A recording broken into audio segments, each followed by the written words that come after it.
Salía con una chica por internet. Me dejó de hablar. Meses después, descubrí que era un perfil falso, creado por mi madre para espiarme. Me llamo Bruno, tengo 25 años, y si alguien me hubiera dicho que el primer amor que me rompería el corazón iba a ser mi propia madre, me habría reído en su cara. No porque no la quisiera. No porque no confiara en ella. Sino porque jamás imaginé que alguien con quien compartí techo, comida y vida, pudiera traicionarme con la frialdad de un desconocido. Pero pasó. Y todo empezó con una historia tan común que parecía inocente: me enamoré por internet. Era pleno invierno. Yo estaba pasando por una de esas épocas grises: trabajo monótono, amistades cada vez más dispersas, cero motivación. Una noche, sin muchas expectativas, abrí una aplicación de citas. Deslizaba más por costumbre que por interés, hasta que apareció Sophie. Foto de perfil natural, sin filtros. Amaba el cine clásico, los libros de Murakami, y tenía un sentido del humor ácido que combinaba perfecto con el mío. Empezamos a hablar. Nada forzado. Me escuchaba. Se reía. Me preguntaba cosas que no eran superficiales. En días ya estaba esperando sus mensajes como quien espera una buena noticia. Con Sophie hablé de todo. De mi infancia. De mis inseguridades. De cómo me sentía atrapado en casa desde que mi padre murió y mi madre empezó a preocuparse demasiado por mí. Sophie me decía que necesitaba espacio, independencia, que una madre no podía invadir cada aspecto de la vida de su hijo. Y yo le respondía, medio en chiste, que parecía saber demasiado sobre el tema. Pasaron semanas. La conexión era intensa. Ella me decía que no podía hacer videollamadas porque estaba cuidando a su abuela enferma. No tenía muchas fotos, decía que era reservada. Me pareció raro, sí, pero la química era tan real, que me lo creí. Le mandé fotos mías. Audios. Incluso una noche, llorando, le conté que estaba pensando en mudarme, pero que mi madre me hacía sentir culpable cada vez que lo mencionaba. Sophie fue la única que me dijo: si te vas, no sos un mal hijo. Sos un hombre que quiere vivir su vida. Y eso no es pecado. Sentí que me veía. Que me entendía como nadie. Estaba convencido de que quería conocerla. De que ahí había algo más que una conversación virtual. Se lo propuse. Ella dijo que sí. Que pronto. Que estaba preparando algo lindo. Y entonces desapareció. Una noche le escribí, como siempre. Mensaje no leído. Pasaron días. La cuenta fue desactivada. Así, sin aviso. Sin explicación. Sin despedida. Y yo. Me quedé solo, confundido. Y con el corazón completamente roto. Las semanas que siguieron fueron un borrón emocional. No podía creer lo que había pasado. La desaparición repentina de Sophie no tenía sentido. Me sentía como un idiota. Como si hubiera construido un castillo de vidrio sobre arena movediza. Y encima, no podía contarle a nadie lo que había vivido porque, ¿cómo explicas que te enamoraste de alguien que nunca viste en persona? ¿Que te destruyó emocionalmente una mujer de la que ni siquiera tenés un apellido real? Intenté seguir con mi vida, pero no podía sacármela de la cabeza. Repasaba nuestras charlas, buscaba en viejas capturas, releía conversaciones. Me aferraba a esas palabras como si en alguna línea estuviera escondida una clave, un error, una pista. Nada. El perfil había desaparecido de todas las redes, como si nunca hubiese existido. A veces me convencía de que Sophie no era real. De que había sido un bot. O una estafadora. O alguna loca. Pero nada encajaba con lo que habíamos compartido. Era demasiado humano. Demasiado íntimo. Un día, sin querer, me crucé con un detalle mínimo, que lo cambió todo. Estaba revisando una conversación vieja con Sophie, en la que le contaba una anécdota de la infancia, la vez que me fracturé el brazo cayéndome de la bicicleta en el pasillo del edificio. Me sorprendió que ella, en su respuesta, mencionara el color de la bici azul con calcomanías de dinosaurios. Algo que jamás le había dicho. Y que solo alguien de mi entorno muy cercano podía saber. Ahí me empezó a picar la duda. Me puse paranoico. Empecé a revisar más mensajes. Pequeños detalles que pasaban desapercibidos. Comentarios sobre cosas de mi habitación, de cómo hablaba con mi madre, incluso sobre el tipo de café que usaba. Cosas que Sophie no podía saber. A menos que... Sentí un vuelco en el estómago. No quería pensarlo. Era demasiado enfermo. Pero el pensamiento ya estaba ahí. ¿Y si Sophie no era Sophie?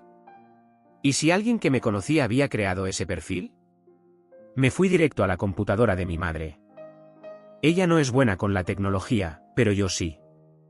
Revisé sus correos abiertos, sus sesiones guardadas, y encontré un acceso automático a una cuenta secundaria de Facebook. El nombre era diferente. Pero la foto de perfil me paralizó. Sophie. La misma imagen que había usado conmigo. Entré. Tenía mensajes archivados, publicaciones ocultas. Todo llevaba meses en uso. Fui directo a la sección de correos. Y ahí estaba. Toda la conversación. Todo el historial. Mi vida expuesta frente a los ojos de mi propia madre, con el disfraz de una desconocida. Me temblaban las manos. La última entrada de la cuenta, unas semanas antes de desaparecer, era un mensaje en borradores. Ya está demasiado involucrado. Tengo que cortar esto. Me va a odiar si se entera. Apagué la pantalla. No podía respirar. Me encerré en mi cuarto. Y ahí entendí algo que dolió más que cualquier ghosting. No me había abandonado una mujer. Me había manipulado mi madre. Desde el amor. O desde el control más enfermo que había conocido. Esa noche no dormí. Me quedé sentado en la cama, mirando el vacío como si pudiera encontrar ahí alguna respuesta, algo que me dijera que lo que había descubierto no era real. Pero lo era. Era tan real como repugnante. Y lo peor era que, en el fondo, ya lo había sospechado. Porque la historia no cerraba, porque Sophie sabía demasiado, porque su forma de hablar a veces era demasiado familiar. Como si ya me conociera. Como si supiera dónde apretar. Y claro que lo sabía. Era mi madre. Pasé 2 días sin dirigirle la palabra. Vivíamos bajo el mismo techo, pero yo me movía como un huésped en territorio enemigo. Ella notó algo. Me preguntó si me pasaba algo, si estaba enfermo, si tenía el ánimo raro. La hipocresía me quemaba la garganta. El día que la enfrenté, no lo planeé. Fue de golpe. Una explosión. La encontré en la cocina, sirviendo café como si nada, y no me aguanté más. ¿Quién es Sophie? Se le congeló la cara. Apenas por un segundo, pero lo vi. ¿Qué? No juegues conmigo. ¿Sabes a lo que me refiero? Intentó reírse. La risa más nerviosa y falsa que le escuché en mi vida. ¿De qué estás hablando, Bruno? Del perfil falso. De los mensajes. De los meses en los que me estuviste manipulando, haciéndote pasar por una mina que me decía lo que quería escuchar mientras vos leías todo, espiabas todo. La vi transformarse frente a mí. Del desconcierto al miedo, del miedo a la culpa, y de ahí al control. Lo hice por vos, dijo. Tenías la cabeza en cualquier parte. Con esa gente rara del trabajo, metido en esa relación con esa idiota que te dejó, no sabía cómo hablarte. No me dejabas entrar en tu vida. Yo solo quería entenderte. ¿Entenderme? Grité. ¿Te parece sano meterte en mi cabeza fingiendo ser otra persona? ¿Escucharme decir cosas íntimas, contar cosas que ni siquiera le dije a vos? ¿Decirme que me entendías, que me amabas, que querías conocerme? Se quebró. Lloró. Se arrodilló. Sos mi hijo. Te perdí cuando murió tu padre. Me cerraste la puerta. Te veía alejarte, y no podía soportarlo. No sabía cómo seguir conectada con vos. Lo de Sophie empezó como una broma, pero, después me gustó escucharte. Saber cómo te sentías. Pensé que si me abrías el corazón a través de otro nombre, podía ayudarte sin que me rechazaras. No me abriste el corazón, le dije. Me lo arrancaste. Y me fui. Sin gritar. Sin golpear puertas. Solo con una certeza. Todo lo que había sentido por Sophie no era amor. Era manipulación. Pura y enferma. Me fui de casa esa misma noche. No con una mochila al hombro ni con un portazo dramático. Me fui en silencio, como quien escapa de un incendio que nadie más parece notar. Alquilé una habitación por días en un departamento compartido. Me quedé horas mirando el techo, preguntándome qué era más difícil de aceptar, que mi madre me había espiado durante meses, o que yo la había amado con sinceridad bajo otro nombre, sin saber que la tenía tan cerca. No la bloqueé. Pero tampoco le contesté. Me escribía todos los días. A veces largos párrafos. A veces solo. ¿Perdón? Otras veces. Ya no sé vivir sin saber de vos. Y ese era justamente el problema. Ella no quería saber de mí porque me amaba. Quería saber de mí porque no podía soltar el control. Una semana después me llamó mi tía. Estaba preocupada. Mi madre se había encerrado en casa, decía que estaba de duelo, que había perdido a su hijo. Yo no contesté. Sabía que esa era su forma de victimizarse, de manipular incluso a los que no tenían nada que ver. Pero por dentro, una parte de mí seguía rota. Porque no estaba odiando a una enemiga. Estaba intentando sobrevivir al daño que me hizo la única persona que jamás pensé que iba a traicionarme.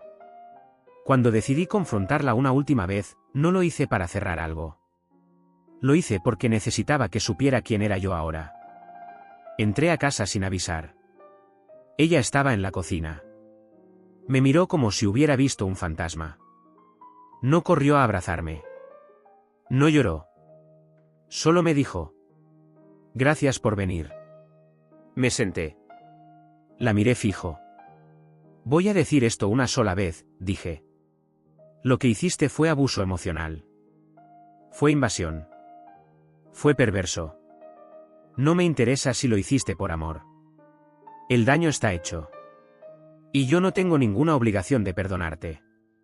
«¿Me vas a cortar para siempre?» «No. Pero ya no sos parte de mi vida como antes. Y eso, mamá, no es venganza. Es consecuencia». Me levanté. Dejé sobre la mesa un sobre con una carta. En ella, le devolvía las llaves de la casa. Le decía que me había mudado, que estaba bien, y que si alguna vez quería reconstruir algo conmigo, tendría que hacerlo como cualquier persona normal, desde la verdad, desde el respeto, y sin máscaras. Asterisco asterisco. Han pasado 9 meses desde entonces. Vivo solo. Trabajo más. Escribo. Salgo con alguien que me gusta de verdad. A veces, cuando estoy solo, pienso en Sophie. No en mi madre. En esa otra Sophie. La que me decía lo que quería escuchar. La que me hizo reír. La que me hizo sentir visto. Y luego recuerdo que esa voz no era real. Pero lo que me hizo sentir. Sí lo fue. Y por eso, aunque me duela, sé que la única manera de seguir adelante es no volver jamás a mirar atrás.